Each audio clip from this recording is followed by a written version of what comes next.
Alright guys, स्वागत है आपका इस वीडियो में। तो जैसे कि आपको याद होगा कि लास्ट एपिसोड में मॉब यहाँ पे आउट ऑफ कंट्रोल हो चुका था और उसने काफी जगहों को तबाह भी कर दिया था, जिसको टैकल करने के लिए यहाँ पे सुजुकी को भेजा जाता है उससे लड़ने के लिए। और मुझे पता है यार, काफी ज्यादा लेट हो चुका है ये एपिसोड यार, रिस्पॉन्स की वजह से काफी लेट डाल रहा हूँ मैं, ये मुझे माफ करना। बट अभी 2 ही एपिसोड बचे हैं तो ये तो जल्दी से खत्म हो जाएगा, ठीक है ना। तो चलिए फिर वीडियो शुरू कर लेते हैं और बाकी बातें वीडियो के एंड में कर लेंगे। एपिसोड की शुरुआत में यहाँ पे हमें स्टूडेंट काउंसिल मीटिंग का सीन दिखाया जाता है और रित्सु भी इधर शामिल होता है। तभी उसको एकदम से ऐसा एहसास होता है कि ट्रिपल क्यू वापस आ चुका है और उसको समझ आ जाता है कि उसका भाई आउट ऑफ कंट्रोल हो चुका है। तो इसलिए वो यहाँ पे इन लोगों से कहता है कि मेरे को यहाँ से जाना होगा और वो फटाफट यहाँ से भाग जाता है। उसके मन में काफी सारे सिनेरियोज आने लग जाते हैं कि ऐसा क्यों हुआ होगा। वो सोचता है कि शायद मॉब सुबोमी के पास गया होगा अपनी फीलिंग्स बताने के लिए और सुबोमी ने उसको रिजेक्ट कर दिया होगा, ये बोल के कि उसके दिल में किसी और के लिए फीलिंग्स है, जिसके बाद यहाँ पे ये हाल हो गया मॉब का, ठीक है। जब वो यहाँ पे पहुंचता है उस जगह पे जहाँ पे सब कुछ शुरू हुआ था, तो इधर काफी ज्यादा तबाही मच चुकी होती है। वो नोटिस करता है कि यहाँ पे एक ट्रक का एक्सीडेंट हुआ था और खून वगैरह पड़ा होता है। तो उसे देख के उसको ऐसा लगता है कि शायद इधर मॉब का एक्सीडेंट हो गया था। उसके बाद से इन सब की शुरुआत हुई है। वहीं दूसरी ओर यहाँ पे हमें ट्रिपल क्यू का सीन दिखाया जाता है और उसने स्माइल मार्ट को पूरी तरह से तबाह कर दिया होता है और दूसरी ओर साकुराई और कोयामा हार चुके होते हैं। ये लोग सोचते हैं कि अब ये लोग करें क्या, क्योंकि भाई इनकी पावर्स में काफी ज्यादा डिफरेंस है और ये मॉब को हरा नहीं सकते। लेकिन तभी इनके पीछे सुजुकी आके लैंड करता है और वो कहते हैं कि काफी शांति की जिंदगी जी रहे हो, तुम्हें देख के ऐसा लग रहा है, तो चलो फिर ठीक है, इसको मेरे ऊपर छोड़ दो और तुम लोग यहाँ से निकलो। सुजुकी यहाँ पे आगे बढ़ता है ट्रिपल क्यू के ऊपर अटैक करने के लिए और थोड़ा बहुत लड़ाई करने के बाद ये साबित हो जाता है कि ट्रिपल क्यू की ताकत अलग ही लेवल पे है। वो यहाँ पे भाई काफी खतरनाक अटैक करता है सुजुकी के ऊपर, लेकिन उसी समय यहाँ पे शो आ जाता है और आके अपने डैड को बचा लेता है। वो पूछते इधर चल क्या रहा है, तो शो को पता चल जाता है कि ये और कोई नहीं बल्कि रित्सु का भाई है, जिसकी ताकत उसके कंट्रोल में नहीं है। और वो यही सोचते हैं कि क्या उसको रित्सु के भाई से लड़ना चाहिए या फिर नहीं। तभी यहाँ पे ट्रिपल क्यू फिर से इन लोगों के ऊपर अटैक करता है और शो तो किसी तरीके से बच जाता है, लेकिन सुजुकी इस अटैक को अपने ऊपर पड़ने देता है और शो आके उससे पूछता है कि क्या आप ठीक हो।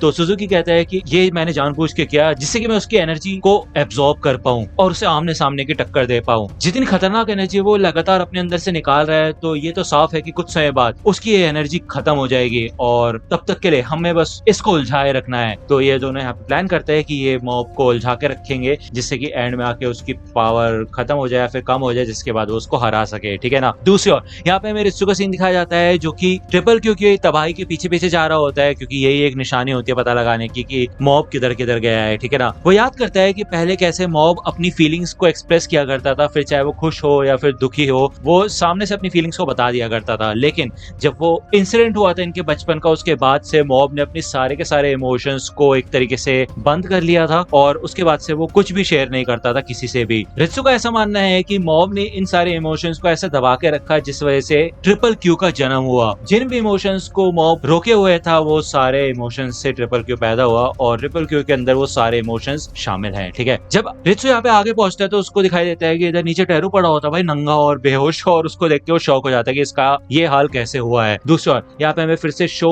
और सुजुकी का सीन दिखाया जाता है और ये लोग ट्रिपल क्यू से जब लड़ाई कर रहे होते हैं तो ये कोऑर्डिनेट करते हैं आपस में और एक साथ मिलके ट्रिपल क्यू के ऊपर अपने चार्ज बॉम्ब से हमला करते हैं, जिससे कि भाई ट्रिपल क्यू बहुत दूर उड़ता हो जाता है, वाटर टावर के अंदर जाकर ठुकता है वो। लेकिन इन द एंड इस चार्ज बॉम्ब की सारी के सारे एनर्जी को ट्रिपल क्यू अपने अंदर एब्सॉर्ब कर लेता है और वो फिर से यहाँ पे इन दोनों के ऊपर अटैक करने के लिए तैयार हो जाता है। लेकिन हमें दिखाया जाता है कि मॉब अंदर से फाइट बैक करना शुरू कर देता है, वो अपने ऊपर फिर से कंट्रोल पाने की कोशिश करने लग जाता है। यहाँ पे भले ही सुजुकी और शो को पता होता है कि ये लोग उससे जीत नहीं सकते और इनको भाग जाना चाहिए, तो इन्हें यहाँ पे यही अपॉर्चुनिटी दिखाई देती है कि यही सबसे बेस्ट मौका है इनके भागने के लिए। लेकिन सुजुकी शो को कहता है कि तुम यहाँ से चले जाओ और मैं कोशिश करूंगा ट्रिपल क्यू की सारी एनर्जी को एब्सॉर्ब करने की। तो जैसे कि आपको याद होगा पहले जब सुजुकी आउट ऑफ कंट्रोल हो गया था तो मॉब ने सुजुकी की सारी एनर्जी को एब्सॉर्ब किया था उसे बचाने के लिए, लेकिन उसके बाद काफी तगड़ा एक्सप्लोजन भी हुआ था। तो सुजुकी ये कहता है कि जो मॉब ने मेरे लिए किया था वही मैं उसके लिए करने वाला हूँ, और ये सुन के शो काफी ज्यादा शॉक हो जाता है और वो कहते हैं इससे आपकी जान भी जा सकती है, आप ये क्या कर रहे हैं। लेकिन सुजुकी फिर भी आगे बढ़ता है और तभी शो उसको पीछे से आवाज लगाता है।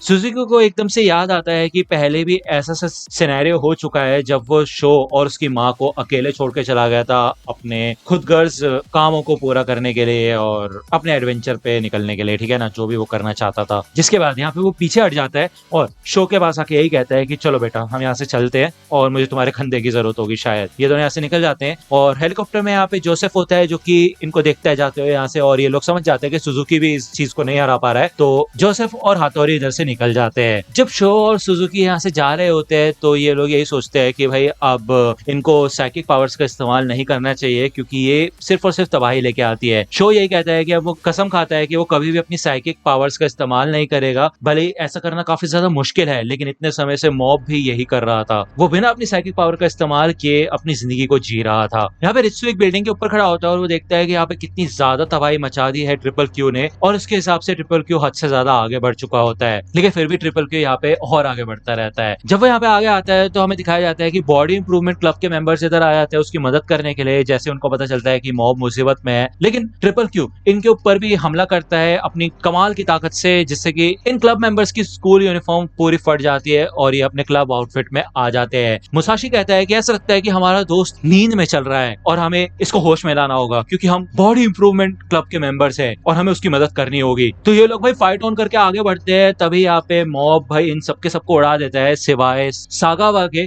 जो कि ट्रिपल क्यू का हाथ पकड़ लेता है और उससे बात करने की कोशिश करता है। और वो यही कहता है कि मुझे पता नहीं था कि तुम्हारे अंदर इतनी ज्यादा ताकत है और तुम इतने कमाल के हो, लेकिन पहले भी हम तुम्हें हल्के में नहीं लेते थे, हमारे लिए तुम हमेशा स्पेशल रहोगे मॉब, तो तुम्हें नॉर्मल हो जाना चाहिए। लेकिन इसके बाद यहाँ पे ट्रिपल क्यू उसको भी बहुत दूर उड़ा देता है, उसका सर पड़ने वाला होता है एक पिलर टाइप पे, लेकिन तभी रित्सु आके इन सबको बचा लेता है। ये सबके सब बेहोश हो चुके होते हैं और रित्सु ट्रिपल क्यू से भाई हार्ट टू हार्ट बात करने की कोशिश करता है, जिसके बाद उसका जो एक्सप्लोजन मीटर होता है वो बढ़ने लग जाता है। धीरे धीरे करके 34% से वो 99% तक पहुंच जाता है। भले मॉब अंदर से रित्सु को वॉर्न करने की कोशिश करता है, उसे कहता है वो कि भाई इस पे मेरा कंट्रोल नहीं है, तुम यहाँ से निकल जाओ, तुम्हारे लिए खतरनाक हो सकता है ये सब कुछ। लेकिन यहाँ पे मॉब रित्सु से कांटेक्ट नहीं कर पाता और ना ही वो अपने इस ट्रिपल क्यू के ऊपर कब्जा कर पाता है। जिसके बाद यहाँ पे ट्रिपल क्यू अपने फिजिकल वायर से रित्सु को पकड़ लेता है और रित्सु जब इधर लड़ने की कोशिश करता है तो फाइनली ट्रिपल क्यू की मदद से ये जो हमें अभी परसेंटेजेस दिखा रहे होते हैं ये मॉब के नहीं बल्कि रित्सु के होते हैं और रित्सु यहाँ पे 100% पे आ चुका होता है। जिसके बाद यहाँ पे वो भाई काफी खतरनाक अटैक करता है और ये जो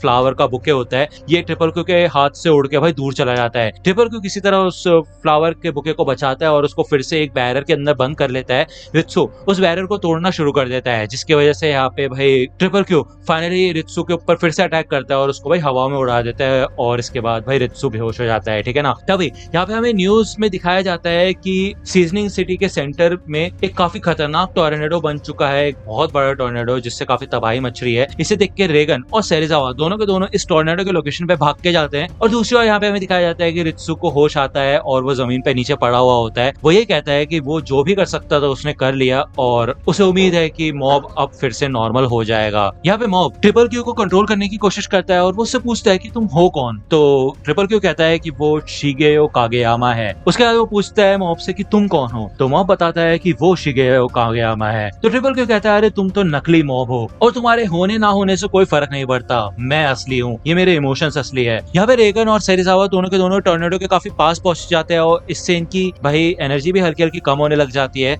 रेगन किसी न किसी तरह मॉब की तरफ पहुंचना चाहता होता है, लेकिन सेरिजावा कहता है काफी ज्यादा खतरनाक हो सकता है, लेकिन रेगन यही कहता है कि तुम्हारी मदद के बिना मैं नहीं कर पाऊंगा ये, तो प्लीज मेरी मदद करो। तो सेरिजावा और रेगन दोनों के तुरंत तैयार हो जाते हैं आगे बढ़ने के लिए। दूसरी ओर यहाँ पे हमें फिर से मॉब और ट्रिपल क्यू का सीन दिखाया जाता है जो कि आपस में भाई बहस टाइप कर रहे होते हैं कि किसको रहना चाहिए किसको नहीं रहना चाहिए। ट्रिपल क्यू बताता है कि जब तुम्हारा एक्सीडेंट हुआ था तुम्हें याद है तुम सुबोमी के पास जा रहे थे, तो ये जो तुम्हारी मोटिवेशन थी सुबोमी से मिलने की, इस वजह से मैंने अपनी बॉडी को फोर्स किया और मैं उठ के खड़ा हुआ और सुबोमी से मिलने के लिए आगे बढ़ने लगा। तो मॉब कहता है कि इसका मतलब ये थोड़ी ना कि तुम और लोगों को नुकसान पहुंचाओ, उन्हें घायल करो, तुम ऐसा नहीं कर सकते। तो बेसिकली यहाँ पे ट्रिपल क्यू यही कहता है कि वैसे भी तुम्हारी कोई जरूरत नहीं है, असली मॉब मैं ही हूँ। और तभी यहाँ पे मॉब का चेहरा भाई क्रैक होना शुरू हो जाता है और उसके चेहरे पे से एक पीस उड़ता हुआ आके भाई ट्रिपल क्यू के चेहरे पे चिपक जाता है और ट्रिपल क्यू यही कहता है कि एंड में मॉब तुम गायब हो जाओगे और सिर्फ मैं बचूंगा। तो ये एपिसोड यहीं पे खत्म होता है। नेक्स्ट एपिसोड यार मैं 1-2 दिन में लाने की कोशिश करूंगा, डोंट वरी। ठीक है,